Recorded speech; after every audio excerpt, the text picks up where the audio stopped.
জানাচ্ছি। আজকের এই অনুষ্ঠানের বিশেষ অতিথি আমার দীর্ঘদিনের সারথি, আমরা একসঙ্গে কাজ করে আসছি। আর সবচেয়ে বড় কথা, উনি যখন ছাত্র রাজনীতি করতেন অনেকেই জানতেন না। সেই যখন তিনি একটা ইউনিট লেভেলের প্রেসিডেন্ট সেক্রেটারি ছিলেন, ওয়ার্ড লেভেলের প্রেসিডেন্ট সেক্রেটারি ছিলেন, আমি নিজেও জানতাম না উনি যে নেত্রকোনার সন্তান। পরবর্তীতে আল্লাহ ওনাকে অনেক বড় করছেন, ধীরে ধীরে আমরা জানছি। এখন আপনারাও টেলিভিশন বা মিডিয়ার মাধ্যমে দেখেন উনি সাঁতার কেটেছেন, সাঁতার কাটা শিখেছেন, সাইকেল চালানো শিখেছেন তার পৈতৃক ভূমি অর্থাৎ মোহনগঞ্জ। তো তিনি আমাদের নেত্রকোনা জেলার অত্যন্ত গর্বিত সন্তান। আর সচিব মহোদয় অত্যন্ত প্রাণবন্ত, সাংস্কৃতিক মনা একজন ব্যক্তিত্ব, চমৎকার বক্তব্য দেন। এবং আমি দেখলাম যারা যা বক্তব্য দিচ্ছিলেন প্রত্যেকের বক্তব্যের শানে নজুল তিনি নোট ডাউন করছিলেন। আমাদের যিনি ডিজি সাহেব আছেন অত্যন্ত টেকনিক্যাল, সাউন্ড অ্যান্ড এক্সপার্ট। আমাদের সাংবাদিক ভাইয়েরাও এখানে আছেন। আর যারা আমাদের দুর্গাপুরের পক্ষ থেকে আজকে বক্তব্য রেখেছেন প্রত্যেকের প্রতি আমি ধন্যবাদ জানাচ্ছি।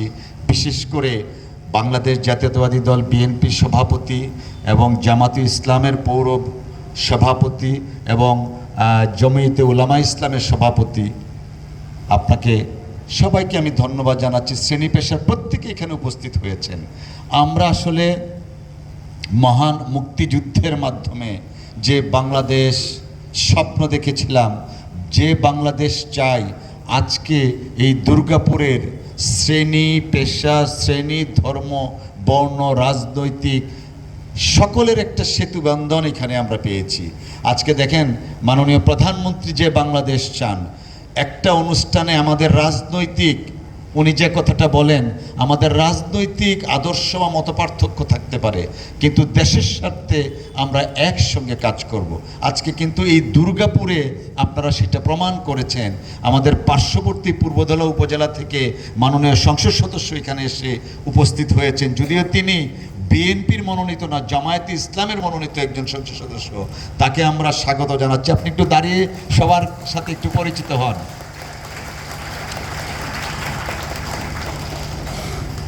আসলে আজকে আমার বক্তব্য দেওয়ার পালা না। আমি নির্বাচনের আগে অনেকবার বলেছি যে এই দুর্গাপুর কলমাকান্দা একটা বাগান, এই বাগানের আমি একজন মালি হিসাবে কাজ করতে চাই। আমি কথা দিয়েছিলাম আপনাদেরকে যে নির্বাচনে যে সমস্ত কথাগুলো আমি বলছি প্রত্যেকটা কথা আমি বাস্তবায়ন করার সর্বোচ্চ চেষ্টা করব। এই যে বলেছিলাম বাস্তবায়ন করার চেষ্টা করব সর্বোচ্চ, আজকে এই বাস্তবায়ন করার চেষ্টার ফলশ্রুতি হচ্ছে আজকের এই অনুষ্ঠান। আমাদের রেল প্রতিমন্ত্রী, তিনি শুধু রেল প্রতিমন্ত্রী না, আমাদের যোগাযোগ প্রতিমন্ত্রীও বটে। তিনি বলেছেন 5টা ব্রিজের কথা, সেটাও ইনশাল্লাহ আলহামদুলিল্লাহ মাননীয় প্রধানমন্ত্রীর নির্দেশে একনেক বৈঠকে পাশ হয়েছে। এখন শুধু বাস্তবায়নের পালা। এবং আপনারা জেনে আনন্দিত হবে 5টা ব্রিজের মধ্যে 4টা ব্রিজেই পড়েছে আমাদের দুর্গাপুর কলমাকান্দায়। আমরা যে কুল্লাগড়া ইউনিয়নকে নদীর ওই পার বলি, ইনশাল্লাহ বেশি দিন আর ওই পার বলতে হবে না, এক পারে আমরা হয়ে যাব। ঠিক তেমনিভাবে এইদিকে বিরিশিরির সাথে আরেকটা কানেক্টিং ব্রিজ হচ্ছে, মহাদেও নদীর উপরে হবে, লেঙ্গুরার উপরে হবে। এই যে কর্মযজ্ঞ বর্তমান সরকার মাননীয় প্রধানমন্ত্রীর নেতৃত্বে কাজ করে যাচ্ছেন, অবজেক্ট অর্থাৎ উদ্দেশ্য কিন্তু একটাই, সেটা হলো মানুষের জীবন মানের উন্নয়ন। আমাদের এই দুর্গাপুর কলমাকান্দা অবহেলিত একটা জায়গা, সকলেই আমরা বক্তৃতায় বলি, আসলে কার্যক্ষেত্রে দেখা যায়। আর না হলে সেই প্রথম বিশ্বযুদ্ধের পরপর জারিয়া পর্যন্ত রেল লাইন, অর্থাৎ 108 বছর যাবৎ আমরা রেল লাইন দেখি, রেল গাড়ি দেখি, কিন্তু আমাদের বাড়ির থেকে উঠতে পারি না। এই কারণেই তো অবহেলিত আমরা। এই 108 বছরের যে প্রত্যাশা, এই প্রত্যাশা পূরণের জন্য আজকে যারা অতিথি হয়ে এসছেন তাদের প্রতি আমি না, আমাদের এলাকায় সকলে কৃতজ্ঞতা প্রকাশ করছি। এই কৃতজ্ঞতাটা কি এত ছোট্ট হাততালির মাধ্যমে হয়? ধন্যবাদ। নর্মালি অনেক ধরনের অনুষ্ঠানে শুধু পুরুষ মানুষের আধিক্য থাকে, আজকে দেখেন এখানে নারী পুরুষ নির্বিশেষে প্রত্যেকেই এসছেন। তাদের এই মনের আকুতি শুধুমাত্র এই প্রজন্মের না, 108 বছর যাবৎ যে দাবিটা আমাদের দুর্গাপুরের, সেই দাবিটার প্রতি সমর্থন জানানোর জন্য আসছেন।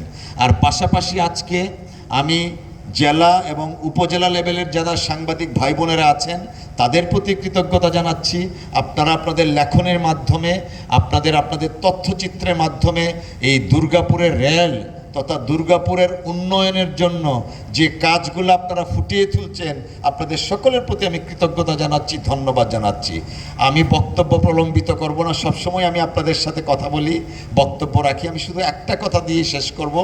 আমি বলেছিলাম নির্বাচনের আগে শুধুমাত্র কানেক্টিভিটি না, জীবনমানের উন্নয়নের জন্য কাজ করব।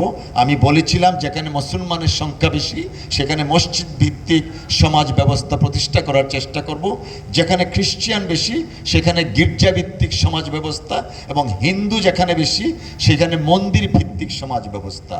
আমি যেন এই সমাজ ব্যবস্থা আপনাদের সকলকে নিয়ে কায়েম করতে পারি, সেই জন্য আমার জন্য দোয়া করবেন, আশীর্বাদ করবেন। পাশাপাশি আমরা আজকে যেভাবে সমস্ত রাজনৈতিক দল এক হয়েছি, ঠিক দেশের স্বার্থে আমরা মাননীয় প্রধানমন্ত্রীর নেতৃত্বে আগামীর সুন্দর বাংলাদেশ গড়ে তুলব, সকলে ঐক্যবদ্ধভাবে। সেই প্রত্যাশাতেই আল্লাহ হাফেজ, বাংলাদেশ জিন্দাবাদ, আসসালামু আলাইকুম।